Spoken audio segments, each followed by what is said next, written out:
ഇന്ന് ഞാൻ നിങ്ങൾക്ക് എൻ്റെ ഹെന്ന ജേണി പറഞ്ഞു തരാനാട്ടോ വന്നത്. അതിതാ ഇപ്പൊ നിങ്ങളെ കൂടെയാണ് തുടങ്ങുന്നത്. നിങ്ങളും കൂടെ ഉണ്ടാവൂലേ? കുറെ മുന്നൊക്കെ ഞാൻ മൈലാഞ്ചിട്ട് കൊടുത്തിക്കണ് 7-8 പഠിക്കുന്ന സമയത്ത്.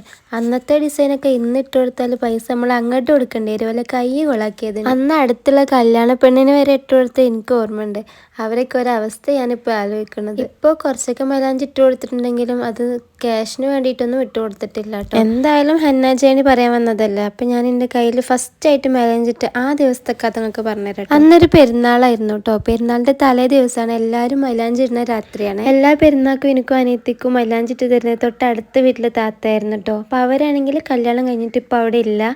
അപ്പോൾ തൊട്ട് അപ്പുറത്തുള്ള താത്ത തന്നെ മൈലാഞ്ചി ഇടുന്നുണ്ടെന്ന് പറഞ്ഞ് ഞാനും അനിയത്തിയും കൂടി അങ്ങോട്ട് ട്യൂബും കൊണ്ട് പോയിട്ടോ. അപ്പോൾ അവിടെ കുറേ കുട്ടികൾ മൈലാഞ്ചി ഇടുന്നുണ്ട്. അപ്പം ഞങ്ങൾ അവിടെ നിന്നു. അങ്ങനെ കുറേ സമയമായപ്പോൾ അവർക്ക് എന്തൊക്കെയോ അവിടെ ബിസിയാണെന്ന് പറഞ്ഞിട്ട് രാവിലെ ഇട്ട് തരാമെന്ന് പറഞ്ഞിട്ടോ ഞങ്ങൾക്ക് മൈലാഞ്ചി. രാവിലെ എന്ന് പറയുമ്പോൾ അന്നൊന്നും ഈ ബിഗ് ബി അങ്ങനത്തെ മൈലാഞ്ചികളൊന്നും ഇല്ല. അപ്പോൾ പെട്ടെന്ന് ചുവക്കണ മൈലാഞ്ചികളൊന്നും ഇല്ല.